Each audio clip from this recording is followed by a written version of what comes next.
கிருகச்சிய சூத்திரம். இந்த சூத்திரத்தை படைத்தவர்கள் யார் தெரியுமா? இன்று இறைச்சி உண்பதை தீட்டாக பார்க்கும் சாட்சாத பிராமணர்கள் தான். இறைச்சிக்குரிய மிருகங்களை மனிதர்கள் உண்பது பாவமில்லை, உண்பவர்களையும் உணவுகளையும் பிரம்மனே படைத்தான் என பாகம் 5:30 சொல்கிறது இந்துக்களின் புனித நூலான மனுஸ்மிருதி. அறுத்து பலியிடும் இறைச்சியை உண்ணாத மனிதன் 21 ஜென்மங்களுக்கு பலியிடும் விலங்காக உருவெடுப்பான். சான்று மனுஸ்மிருதி பாகம் 5:35. மகாபாரதத்தில் நந்தி தேவனுடைய மாளிகையில் விருந்தினர்களுக்காக இந்த பசுமா மாமிசங்களை சமைப்பதற்கு 2000 சமையற்காரர்கள் இருந்தார்கள். ஆயினும் பிராமண விருந்தினர்களின் கூட்டம் அளவுக்கு மீறி இருந்த காரணத்தால் மாமிசம் குறையாக இருக்கிறபடியால் தயவு செய்து சூப்பை அதிகமாக ஏற்றுக்கொள்ள வேண்டும் என்று விருந்தினர்களை சமையல்காரர்கள் கேட்டுக்கொண்டார்கள். சான்று துரோண பருவம் மற்றும் சாந்தி பருவம் ஸ்லோகங்கள். மாட்டிறைச்சி உணவு மீது சீதை பெரும் ஆர்வம் காட்டி வந்தாள் என்ற விஷயத்தையும், கங்கையை தாண்டிய போது அரிசிச்சோறும் இறைச்சியும் கங்கையாற்றுக்கு சமைத்து தருவதாக சீதை உறுதி தந்தாள். தன் கணவனுடன் பத்திரமாக திரும்பி வந்தால் ஏராளமான மதுவை தருவதாக வாக்குறுதி தந்தாள். தன் கணவன் அவன் சபதத்தை நிறைவேற்றி முடித்தால்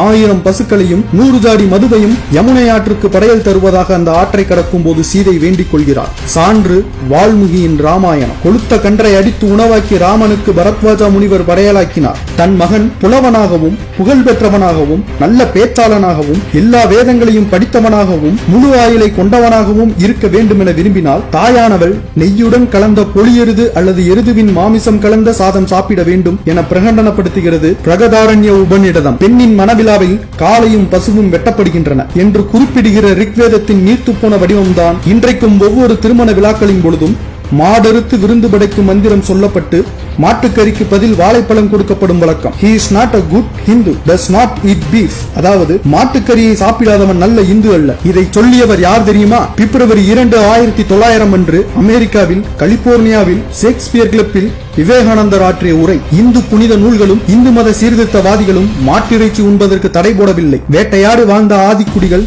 சிறுமிருகங்களை வேட்டையாடுவதை தவிர்த்து ஒரு பெரிய மாட்டை அடித்து பெரும் கூட்டத்தின் பசியை ஆற்றுவார்கள். மாட்டின் எலும்புகளையும் கொம்புகளையும் வைத்து தங்களுக்கான ஆயுதங்களை செய்து கொண்டனர். இப்படி மாட்டிறைச்சி இந்திய வரலாற்றில் இருந்து பிரிக்க முடியாத ஒரு அம்சமாகவே இருக்கிறது. மதத்தை வைத்து பிழைப்பு நடத்தும் கூட்டமும் உண்ணும் உணவை வைத்து சக மனிதர்களை தாழ்த்தி பார்க்கும் கூட்டமும் இந்த மாட்டிறைச்சியை வைத்து அரசியல் செய்து கொண்டிருக்கிறார்கள். அங்கீகரிக்கப்பட்ட உணவு என்பது ஒரு மனிதனின் தனிப்பட்ட அடிப்படை உரிமை. அதில் மற்றொருவர் தலையிடுவது என்பது குற்றச்செயல். எந்த ஒரு உணவையும் அளவுக்கு அதிகமாக உண்பது உடலுக்கு தீங்கு.